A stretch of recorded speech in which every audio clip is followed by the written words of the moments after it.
クマさんのことは聞いたよ。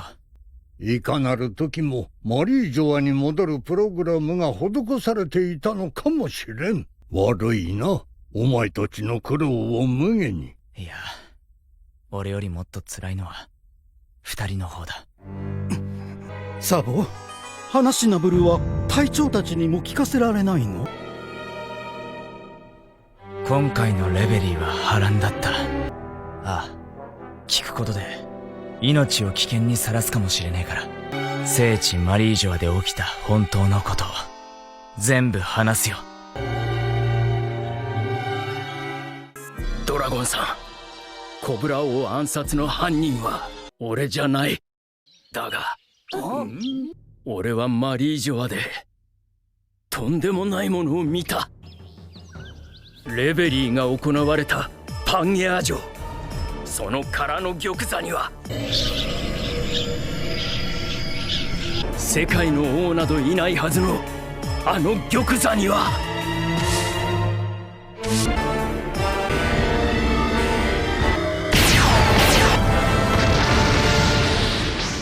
Como assim? Trocaram o dublador do Sabo do nada?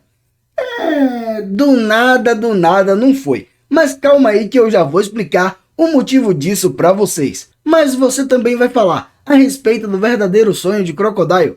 É claro, galera, Sir Crocodile não pode deixar de ser mencionado, principalmente porque o seu verdadeiro sonho já tinha sido revelado em uma história de capa. E sobre o Deus Bug, você também vai falar na sua análise? Sim, Bug mitou bastante agora nesse episódio, principalmente porque ficou claro que ele tinha o objetivo de ser o rei dos piratas, mas Shanks estava à frente dele e por isso ele tinha desistido do seu sonho. Porém, agora ele está voltando para mostrar que quem sabe ele poderá se tornar o futuro rei dos piratas sim e vai encontrar o tesouro One Piece. Então fica ligado aí porque esse episódio foi o puro suco. Tem muito hype pra gente mencionar sobre ele aqui agora. Salve piratas e marinheiros, Salmo Souza na área. E aí, como é que vocês estão? Eu espero que todos vocês estejam muito bem. E infelizmente a análise desse episódio tá saindo um pouco atrasada nessa semana, porque nesse final de semana eu acabei pegando uma febre que me deixou mal pra caramba. Eu tô até agora um pouco gripado, com um pouco de dor de cabeça. Eu posso até dizer que essa febre seria uma febre chiclete grudado no cabelo, porque não queria me deixar em paz de jeito nenhum. Mas agora que eu tive uma pequena melhora, eu aproveitei para gravar a análise do episódio para vocês, pra gente resenhar um pouco mais, afinal de contas, esse episódio foi incrível. Dito isso, agora vem com o pai e bora para o vídeo. O título do episódio 1116 de One Piece é Vamos Pegá-lo, a grande proclamação de Bug. O episódio começa com uma cena extra sensacional adicionada pela Toei mostrando o vice-almirante T-Bone sendo assassinado por um cidadão de um país muito pobre. E só pra constar, galera, T-Bone era um dos melhores marinheiros que existia na marinha, porque ele não só se importava com os seus companheiros, como também com os civis do mundo todo. Eu me lembro de duas cenas no qual ele demonstra ser uma pessoa boa e gentil. Uma dessas cenas foi quando ele estava no trem do oceano, quando de repente ele percebeu que um marinheiro tinha sido picado por um mosquito. Então, ele arrancou a sua faixa de capitão para estancar o sangramento, mesmo isso não sendo necessário, o que já mostra que ele se importa mais com seus companheiros do que com a marinha. E outra cena foi logo depois dele cair no meio do mar, fazendo com que o trem do oceano se distanciasse dele. Com isso, vimos a sua preocupação ao dizer que ele deveria trazer justiça a esse mundo de injustiçados e que seu propósito de vida era proteger a vida dos civis inocentes.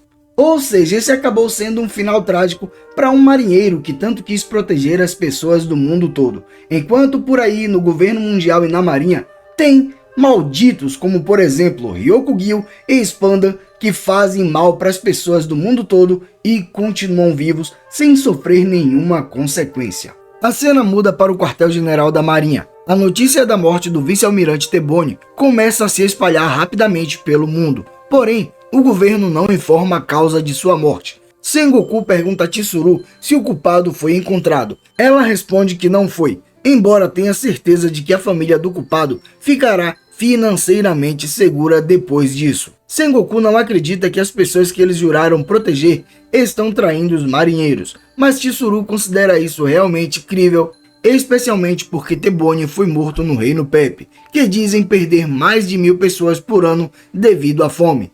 Ela não está defendendo o culpado, está apenas dizendo que isso é o que Bug tinha em mente. Sendo assim, eles podem ter subestimado o Palhaço Estrela. Sengoku fala que isso significa que eles precisam acabar com a Cross Guild em breve, ou a marinha ficará muito fraca em termos de moral. Após isso, Hina passa perto deles dois, e Sengoku pergunta a ela onde Garp está, porque ele quer que ele experimente um novo sabor de bolacha de arroz, mas ela diz a ele que Garp falou a ela que estava saindo para salvar Kobe, o que significa que ele estava com a Sword em Hashinozu junto com Kujaku, muito para a surpresa e aborrecimento de Sengoku e Chizuru. Lembrando, galera, que Kujaku é neta de Chizuru, o que cria uma grande possibilidade. Será que Sengoku e Chizuru vão se juntar para ir atrás de Garp? Assim, eles poderiam causar um caos ainda maior em Hashinozu. Não só isso, não sabemos como essa batalha vai concluir, principalmente porque Aokiji se encontra por lá. Então, seria de grande ajuda se Garp, Sengoku e Chizuru se juntassem para lutar dentro de Hashinozu. Além disso, essa é uma das melhores possibilidades que a gente tem de ver esse trio monstro da velha guarda entrando em ação. A cena muda para a ilha Karaibari. O homem responsável pela morte de Tebone se encontra com Bug, onde ele revela que sua família recebeu o pagamento por sua recompensa. Bug o elogia por suas ações, mesmo que isso signifique que os marinheiros estarão procurando por ele, mas o homem diz que está bem, desde que sua família sobreviva. Isso leva Bug a dizer ao homem que o introduzirá em sua tripulação. Nesse momento, ele é informado de que o navio da Cross Guild está terminado. Para seu desgosto, os seguidores excessivamente zelosos de Bug fazem do seu rosto a figura de proa do navio, o que enfurece gravemente Crocodile e Mihawk. Em seguida, Crocodile e Mihawk levam Bug para a sala de reuniões. Porém, por lá, podemos ver que eles estão punindo Bug, o espancando e o pendurando em um gancho. O interessante dessa cena é que podemos até ver o gancho de Crocodile com o sangue de Bug, o que justifica o desespero do Palhaço Estrela ao pedir que eles o matem logo, ao invés de ficarem o torturando. Enquanto isso, Mihawk e Crocodile discutem o sucesso que a Cross Guild está obtendo. Porém, para que os dois estabeleçam sua utopia, eles precisam de dinheiro e poder. Bug diz aos dois que eles estão seguindo seu esquema de maneira errada e que eles pensam de maneira pequena. Nesse momento ele explica que Shanks já começou a fazer seu movimento para chegar em Laugh Tale. Bug então começa a chorar e continua falando que devido às circunstâncias, nem ele e nem Shanks puderam ir para Laugh Tale. Ele admite que sentiu que nunca poderia estar à altura do Ruivo naquela época. Assim, começa um flashback de 24 anos atrás, no mesmo dia da execução de Gold Roger. Vemos que Bug ficou furioso ao saber que Shanks não iria tentar ir para Laugh Tale por agora, principalmente porque o Palhaço Estrela se achava inferior ao Ruivo. Contudo, Shanks informa que ele ainda será um pirata e pede para Bug entrar em seu bando, mas o palhaço, decepcionado com a atitude do Ruivo, se recusa e mente dizendo que ainda tem raiva de Shanks por ele ter feito com que ele comesse uma Akuma no Mi. Uma curiosidade aqui, galera, é que nessa época Shanks tinha apenas 15 anos de idade, assim como Bug. Então, mesmo que o Ruivo quisesse se tornar o rei dos piratas, iria ser bastante complicado e talvez até uma missão suicida, já que ele teria que enfrentar figuras como Kaido, Big Mom e Barba Branca. Então faz sentido que ele tenha desistido. Além disso, deve existir mais algum motivo específico para Shanks não ter tido interesse de ir buscar o tesouro One Piece naquele momento. Talvez Roger tenha falado para ele que ele não era o escolhido e que iria guiar a próxima geração. E vale ressaltar aqui que Crocodile e Mihawk têm a intenção de criar um reino que seria uma nação militar na qual nem mesmo o governo mundial poderia ameaçá-los. Esse é basicamente o mesmo sonho que Crocodile tinha quando ele tentou tomar o reino de Alabasta. A cena volta para o presente e Bug diz que agora ele sabe que Shanks está finalmente fazendo sua jogada, e de alguma forma, ambos estão em pé de igualdade, já que ele também se tornou Yonkou. Como tal, Bug está reacendendo o seu sonho de se tornar o rei dos piratas e sugere que todos eles busquem o tesouro supremo, além de seu sonho desejado. Crocodile e Mihawk não se comovem com as palavras de Bug, recusando-se a acreditar que eles apenas o levariam ao topo, incluindo não ter interesse em lutar contra Shanks, Barba Negra e Luffy, especialmente quando ele não tem nenhum plano próprio. Bug, no entanto, diz que eles só precisam lutar pelo tesouro, e ele está disposto a provar isso. Dessa forma, ele pega um Dendemushi e grita para que toda a sua tripulação te ouça. Então, ele anuncia que eles irão reivindicar o One Piece. Isso acaba acendendo um ânimo em vários tripulantes, já que todos eles partiram para o mar por esse motivo, embora deixe Crocodile e Mihawk furiosos por Bug ter feito tal façanha. Outra coisa curiosa de se pensar é que o próprio Bug chega a mencionar que, seja por incidente ou até mesmo por coincidência, ainda assim nesse momento ele se encontra no mesmo patamar que Shanks, ou seja, agora os dois são Yonkous. E isso me faz pensar que, com essa sorte toda, será que Bug pode acabar se tornando o rei dos piratas primeiro do que Luffy? Reparem que depois de Impel Down, tanto Bug quanto Barba Negra se mostraram ter a mesma capacidade de Luffy quando o assunto se trata de trazer pessoas para o seu lado, pois vimos no último episódio Barba Negra recrutando a Aokiji, enquanto agora Bug conseguiu mais uma vez incendiar o desejo de cada um de seus companheiros. Muitos acreditam que o Palhaço Estrela vai acabar encontrando o tesouro One Piece primeiro do que Luffy. Essa é uma teoria que eu não gosto muito, mas ainda assim eu não consigo duvidar de que isso possa acontecer. Além disso, foi bastante legal a gente ver porque Bug acabou se separando de Shanks, mostrando que ele já tinha desistido dos seus sonhos, justamente porque ele achava que ele era inferior a Shanks e que o Ruivo seria o futuro rei dos piratas por causa de que ele era o favorito de Gold Roger. Porém, a gente viu agora que Bug pode ter o seu despertar. Afinal de contas, ele mostrou que ele vai em busca do tesouro One Piece. Então, se surgir um despertar da Bara Bara no Mi, vai ser algo que vai ser insano demais. Agora, se voltarmos para o capítulo 408 do mangá de One Piece, podemos ver que em sua história de capa, acaba sendo revelado que o verdadeiro sonho de Mr. One era ser um herói, e o sonho de Crocodile era ser o rei dos piratas. Tanto é que podemos ver cada um fantasiado com a roupa do que eles gostariam de se tornar no futuro. Ou seja, Bug falando a respeito do tesouro One Piece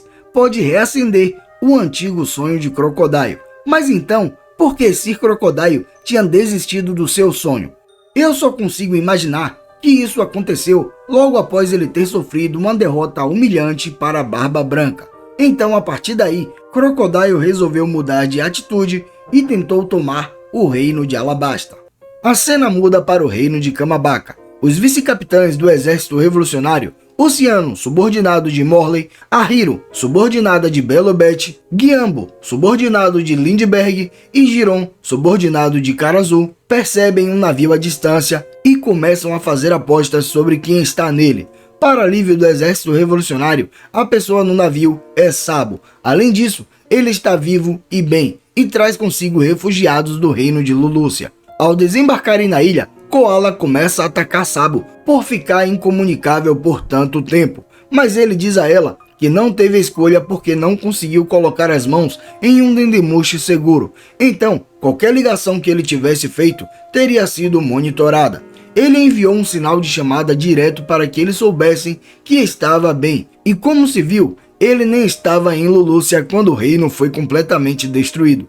Belobet se lembra da maioria das pessoas de Lulúcia e descobre que eles querem se juntar ao exército revolucionário, embora ela diga a todos para dormir um pouco primeiro, pois eles precisam descansar depois de tudo que passaram.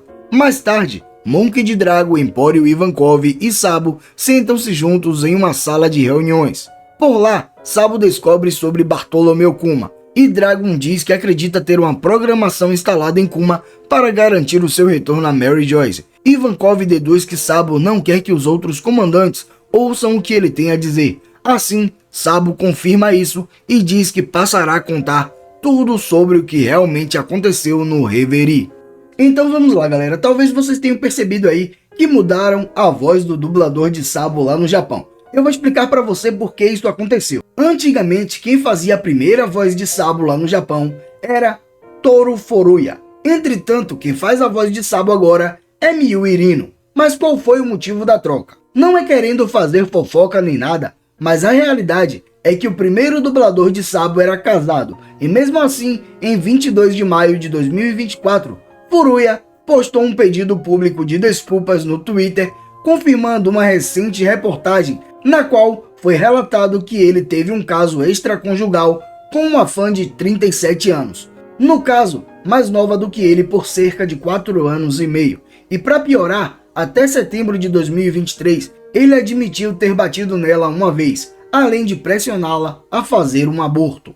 Ou seja, galera, essa foi a informação que eu descobri do porquê mudaram a voz dos dubladores de Sabo lá no Japão. Porém, falando um pouco mais do anime, fica claro que Sabo agora vai começar a falar tudo o que rolou no incidente do Reverie. Então, os próximos episódios estarão insanos e a gente vai trazer vários vídeos, além de fazer live dos episódios ao vivo aqui no canal pra gente assistir junto.